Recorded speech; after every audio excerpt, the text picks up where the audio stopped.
today we're going to be exposing, we've already exposed with that video, I think, this idea of a book ban in Florida that somehow they don't want books in the library. That's a hoax. That's a hoax. That's a hoax. So a lot of that, what's been going on, is an attempt to create a political narrative. And it's a false political narrative, and that's bad enough as it is, I guess. But for me, the important thing is that's a false narrative in service of using our schools for indoctrination rather than education.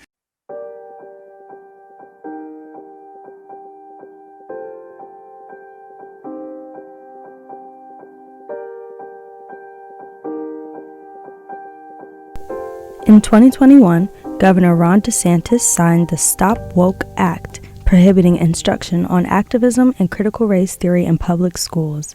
This triggered a chain of legislation, including House Bill 1467. So House Bill 1467, which is the bill that we're talking about, really it requires every school district to publish a list of classroom libraries that are approved by a certified media specialist that has been trained by FDOE's training. So they did a training, said this is how you're going to do it, and then so we have to follow their specific rules and their training when we're approving these materials.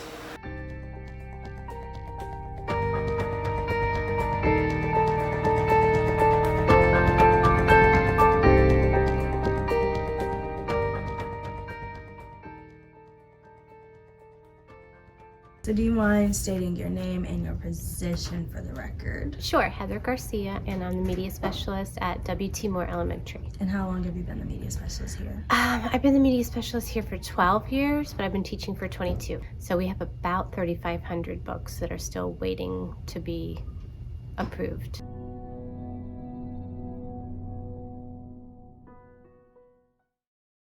There is a wait because I feel like with this unfunded legislation, they didn't think beyond the parental rights.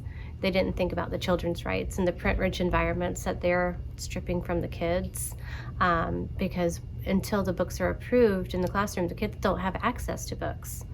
And that's just not fair. So that's sad.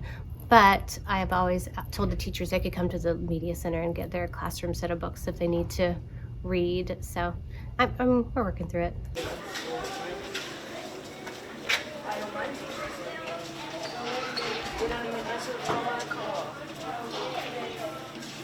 So my name is Shari Gawanter, Sharigewanter. I'm a first grade teacher at Springwood Elementary School, and I have been teaching for approximately 25 years. This new law has created a burden for teachers because we have to restrict access for our students. I mean, there's no reason. This is the first time in 25 years that I have ever covered a bookshelf. I have boxes of AR books here that are covered. And the children in my class, based on their assessment and their level of reading, I would give them full access to every book. They could pull any book they wanted. They could only test on the books within their levels, but they could read anything they want. And they don't have that. I work really hard to fill these baskets with the books that they have access to.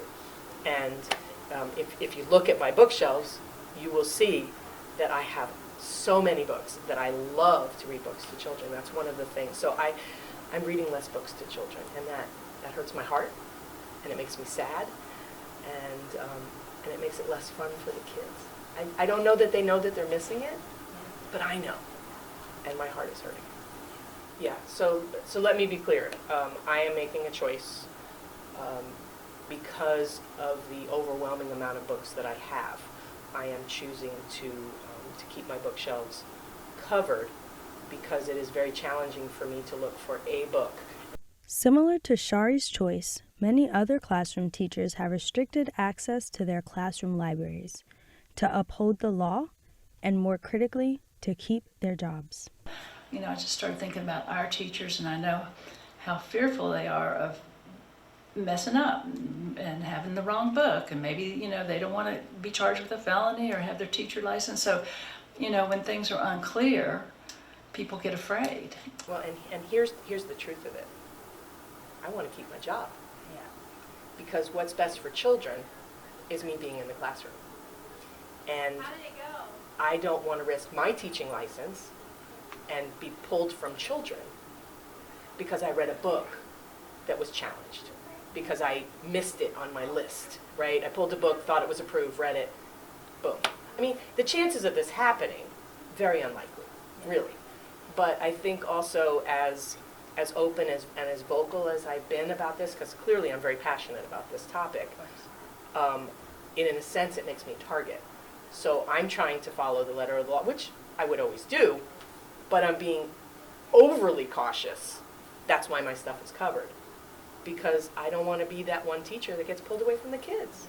I mean, how awful is that because you read a book? Under the law, books that are contested by parents and ultimately banned are books with topics on race, sexuality, and gender identity. Has been called into question because Francine's spin the bottle game. I've read this book I don't know how many times and I never saw that. Like, and the kids are not seeing that. I mean, please. We love Arthur. I know this one is controversial. I know, yeah, I saw that. I was like, why? Do you know why? Because it's monsters and it's scary. But kids love scary books. Kids love scary books. So I like to highlight the books that are called to question because I want the kids to see themselves in their books.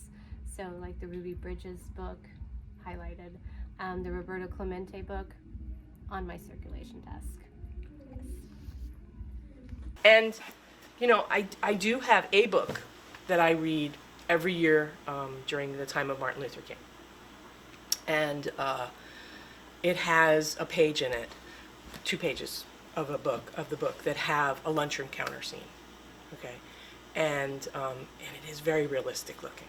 And it is a challenging thing for me to discuss with my kids, which I have done in the past. And I never just say, here's a book about Martin Luther King, look at this terrible picture. No. And I wouldn't do that. That's not how I speak to my kids, right? I might say, this is something that happened in history. What do you guys notice? Et cetera, and we have discussion. I don't think I'm gonna be able to read that this year. I don't think I'm gonna be able to read that anymore. Book challenges have become prominent throughout the state. The Leon County School District has only had one. This is from a dear friend across the street at the Westminster Retirement Community.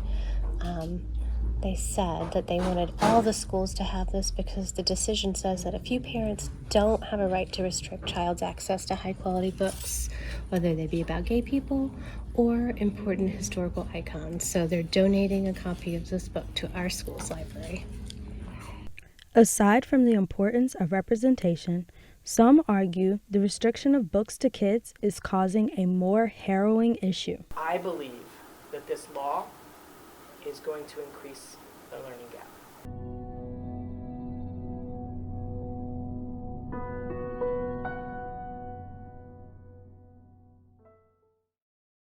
And if you want to even hone in even more, the children from less affluent families are going to have less access for books, right?